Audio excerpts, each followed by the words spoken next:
The kitchen smelled like warm toast and ambition. Aunt May stood at the counter, her graying hair tucked into a faded red bandana, brow furrowed in deep concentration. Spread out before her were chopped onions, lettuce leaves curling at the edges, a tomato she'd sliced into perfect rounds, and at the center of it all, a stained recipe card, its ink smudged with age and something that might have been barbecue sauce. Peter entered quietly, watching her assemble the burger with the same care she might have used to defuse a bomb. She didn't notice him at first, muttering under her breath as she held a spoon over a bowl of mustard, Worcestershire sauce, and something suspiciously green. "Morning, May," she jolted. "Peter, you scared me." Her face flushed. I was trying something new." Peter's eyes flicked to the counter. "Is that a burger?" Her face lit up with pride. "Not just any burger, your Uncle Ben's special. I found this recipe card while going through some of his things. Thought I'd surprise you." He swallowed a smile. Uncle Ben had never written down a single recipe in his life. The man had cooked from instinct, from memory. Peter didn't remember a single meal that had tasted exactly the same twice. Still, when Aunt May handed him the plate, Peter sat down and took a bite. It was peculiar. The patty was fine, the bun lightly toasted, the vegetables were fresh. But the sauce, was a chaotic symphony of clashing notes, too tangy, too sweet, and a hint of something almost floral. He chewed politely. "Wow, that's different." May's eyes sparkled. "You like it?" I appreciate the effort. It means a lot." She beamed, and Peter knew then and there that this would not be the last attempt.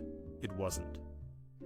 Over the next several weeks, Aunt May became a woman possessed. Every Thursday, a new version of Uncle Ben's favorite burger appeared on Peter's plate. Some were passable, others less so.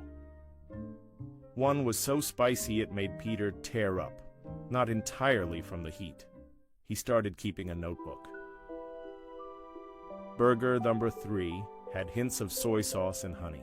Reminds me of that time Uncle Ben burned the stir-fry and tried to save it with ketchup. It somehow worked. Burger number 5, too salty. She added, "Anchovy paste?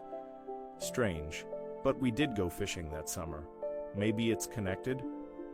The deeper Peter looked, the more he noticed something odd. The ingredients were coded.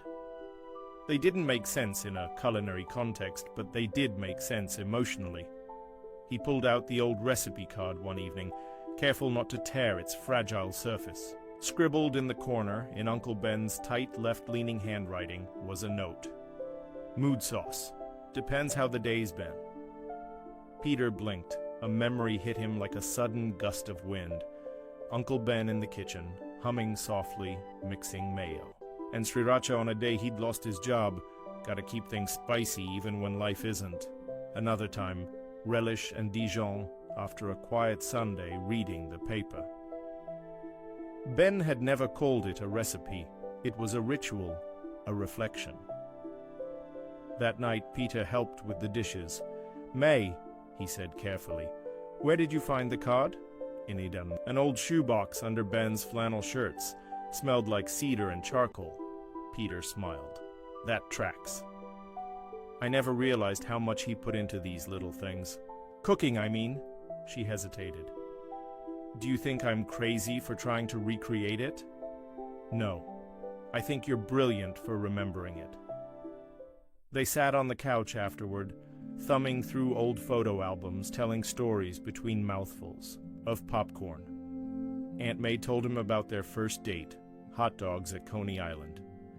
Ben had dropped mustard on his shirt and spent the whole evening trying to hide it. Peter laughed so hard he nearly choked. The following Thursday, the burger had yellow mustard in the sauce. Coincidence? Not a chance.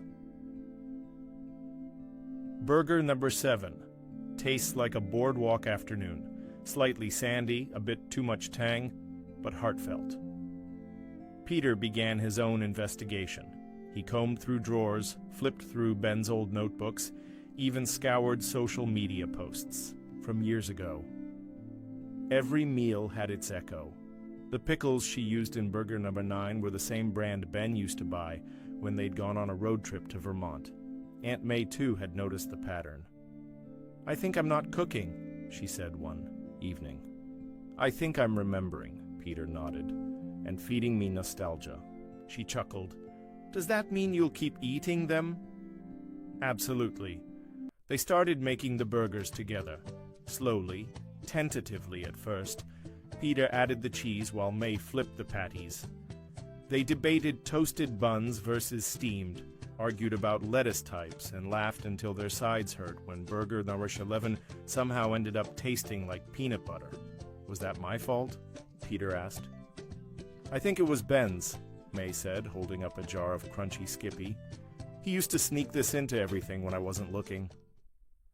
That night, Peter dreamed of backyard grills, sunlit afternoons, and Uncle Ben humming Sinatra under his breath. Each burger became a little time capsule. Burger number 12 was smoky with paprika, evoking memories of autumn barbecues and raked leaves.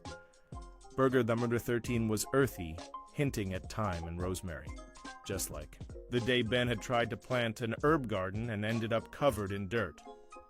Burger number 14 tasted of grilled peaches and cinnamon, sweet, unexpected, like the birthday Ben forgot, then made up for with a homemade dinner and fireworks from the driveway. The tradition rooted itself, not just in their Thursday dinners, but in their hearts. Peter found himself lingering longer after meals. He talked more, listened more. The stories May told, some he'd heard before, some he hadn't, wove a richer tapestry of who Uncle Ben had been. Not just a loving uncle, but a goofy husband, an amateur poet, a terrible dancer with a heart as wide as Queen's. Then came the night Aunt May broke down in the kitchen. It was burger number 16. The sauce had curdled, the bun burned, the meat was still. "Pink in the center! I ruined it," she whispered, tears slipping down her cheeks. "I thought I could hold on to him through this." Peter crossed the room and wrapped his arms around her. "You didn't ruin anything. This isn't about getting it perfect."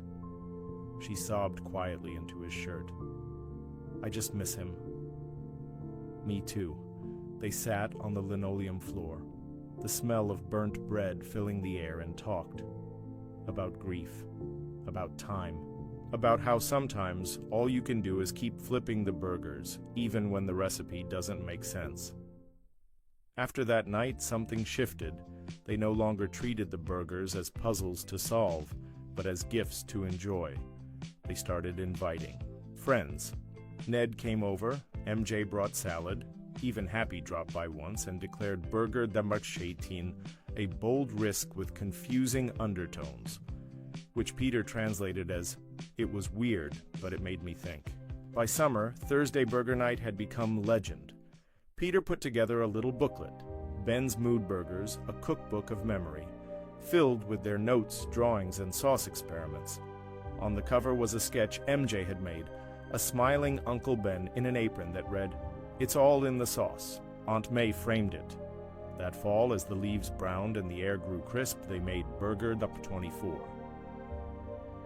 The final ingredient was a drop of red wine vinegar, something Ben used to add when the day needed softening.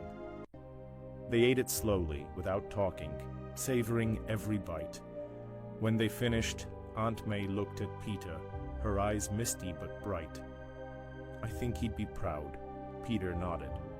"I think he'd be hungry." She laughed, a deep, real laugh. "Then we'd better keep cooking." 2 years later, Peter returned from a long trip, one that involved interdimensional mayhem, 0 burgers, and way too many. Portals. He dropped his bag at the door, weary but smiling.